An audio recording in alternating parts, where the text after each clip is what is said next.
The empty folders on my laptop screen mocked me as I clicked through them frantically, my wedding dress still hanging in the closet behind me like a ghost. Every photo from the happiest day of my life gone. 8 months of marriage, and all I had left were the memories that were already starting to blur around the edges. "Marcus," I called out, my voice cracking. "Something's wrong with my computer. All our wedding photos are missing." My husband appeared in the doorway of our home office, his expression already settling into that familiar look of mild exasperation. "Did you check the recycle bin?" Of course I checked the recycle bin. I spun the laptop toward him. "They're gone. Everything. The ceremony, the reception, our first dance." "Stop being so dramatic about photos," Marcus scoffed, not even bothering to look at the screen. "They're just pictures, Lydia. We have our memories. Just pictures." I stared at him, this man who'd sworn to cherish me just 8 months ago. The same man who knew I'd lost my mother 6 months before our wedding. That those photos were the only ones that existed of her at my wedding, frail but beaming in her wheelchair. "Your sister was here yesterday," I said slowly, the pieces starting to fall into place. "She asked to use my laptop." Marcus's jaw tightened. "Don't start this again." "Start what? Stating facts?" "Serena was here. She used my laptop. Now my photos are gone." "Serena wouldn't do that. You probably deleted them yourself and forgot. You know how you've been lately, distracted, emotional." Emotional. The word hung between us like a weapon. Yes, I'd been emotional. My mother died. My mother-in-law treated me like an interloper.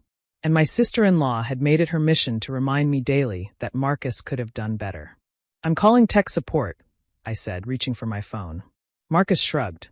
"Waste of money, but do whatever makes you feel better." 2 hours later, I sat across from Dylan Reeves, an IT specialist who'd come highly recommended by my coworker. He'd been typing furiously on my laptop for the past 30 minutes, his brow furrowed in concentration. "Mrs. Thorne," he said finally, turning the screen toward me. "This is unusual." "What do you mean?" "These deletion logs show systematic access to your system. Someone logged in 47 times over the past 3 months, always when you were away from home based on the timestamps."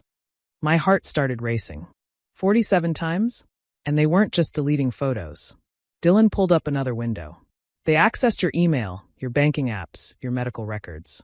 But here's the strange part. They didn't delete everything at once. It was methodical, careful. Like they were looking for something specific. Can you tell who it was? The logins used your password, but the IP address traces too." He paused, double-checking his screen.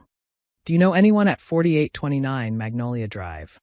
I felt the blood drain from my face. "That's my sister-in-law's address." Dylan was quiet for a moment. "Mrs. Thorne, I think you need to contact the police. This goes way beyond deleted photos."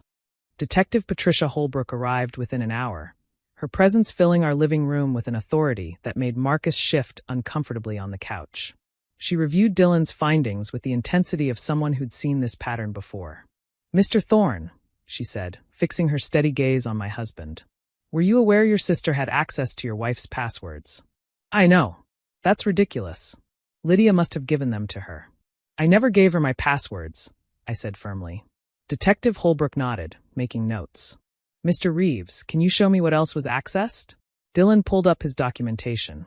Financial records, medical information, personal correspondence. But the most concerning part is here. He clicked to another screen. Files were copied before being deleted. Specifically, documents related to Mrs. Thorne's inheritance from her mother. The room went silent. My mother had left me everything: her house, her savings, her investment portfolio. It wasn't a fortune, but it was substantial enough to ensure I'd never have to depend entirely on anyone else.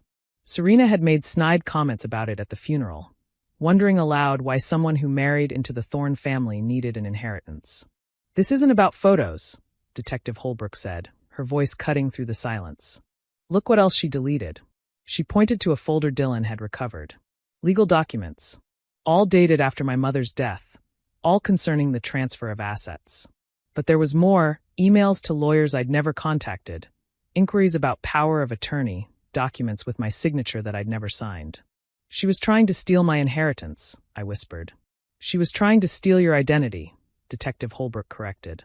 "These recovered files show attempts to open credit cards in your name, applications for loans against your inherited property. The wedding photos were probably deleted to remove evidence of your signature, to make it easier to forge. Marcus had gone pale. This can't be right. Serena wouldn't. Your sister has been systematically preparing to defraud your wife, the detective interrupted. The only reason she hasn't succeeded yet is that she needed one more thing. Access to the physical deed to your mother's house, which I'm guessing you keep somewhere secure? I nodded numbly. In a safety deposit box. The bank requires. I stopped, a horrible realization washing over me.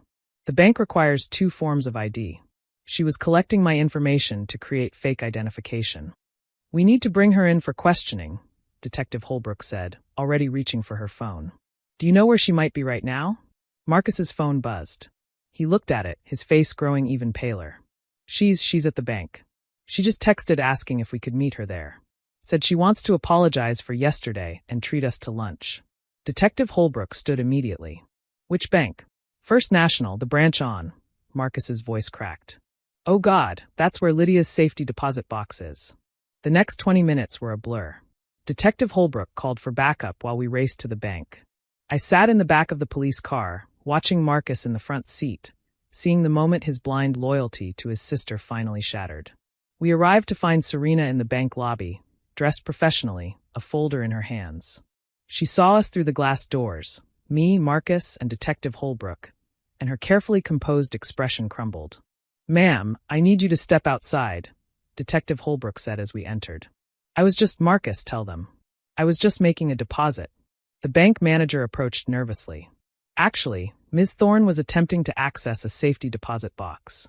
She had documentation, but our new facial recognition system flagged her as not matching the account owner. Serena's perfectly manicured nails dug into her folder. This is a misunderstanding. I have power of attorney. Lydia gave me permission. I did no such thing, I said. Detective Holbrook held out her hand. I'll need to see that documentation. Serena clutched the folder tighter. I don't have to show you anything. Marcus, tell them. Show them the papers, Serena, Marcus said quietly. His sister stared at him. You're taking her side? I'm your family. So is my wife. The silence that followed was deafening. Serena's face cycled through emotions, betrayal, rage, and finally cold calculation. Fine, she said, thrusting the folder at Detective Holbrook. They're perfectly legal documents. The detective examined them carefully. These signatures. Mrs. Thorne, are these yours? I looked at the papers. Power of attorney forms, asset transfer authorizations, even while leaving everything to Serena in the event of my death. All with my forged signature. No, I said. I've never seen these before. Serena Marie Thorne, Detective Holbrook said. You're under arrest for identity theft, fraud, and attempted grand larceny. As they handcuffed her, Serena's composure finally shattered completely. You don't understand, she screamed. She doesn't deserve it. Mom always said Marcus married down. That money should go to the real family, not some outsider who trapped him into marriage. Trapped? I laughed bitterly. Your brother proposed to me. Only because you got pregnant, she spat. Mom said. We don't have children, Marcus said, his voice hollow. We've been trying, but, he stopped, a horrible understanding dawning on his face. The medical records. You accessed her medical records. You knew we were having trouble conceiving. Serena's silence was admission enough. You were going to use that against us too, I said, the full scope of her plan becoming clear. Make it look like I was unstable, depressed about infertility.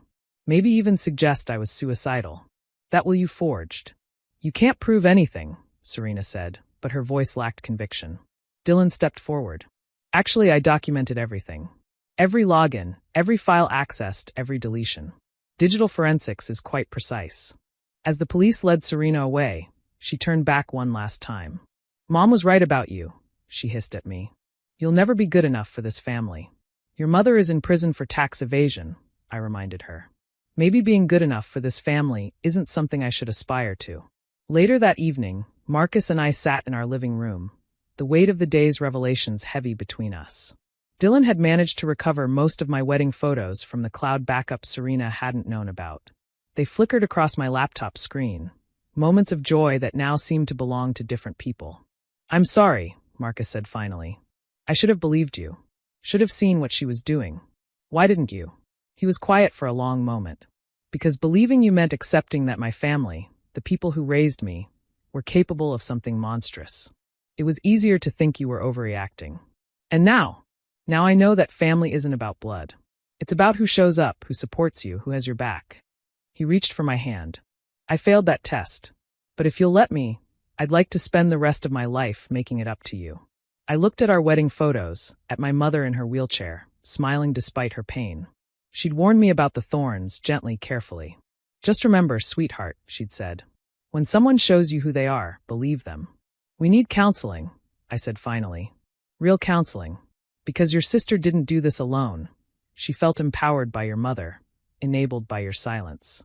That's a pattern that needs to break. Marcus nodded. Whatever it takes. My phone buzzed. Detective Holbrook's name appeared on the screen.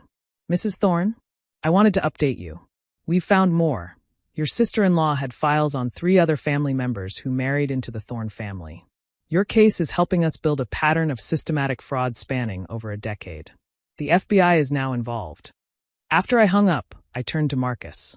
3 others. She did this to 3 other people. His face crumbled. How did I not see it? Because you were trained not to, I said gently. But we see it now, and we're going to make sure it never happens again. As we sat there, surrounded by recovered photos and police reports, I realized something. Serena had tried to erase me, my photos, my history, my future.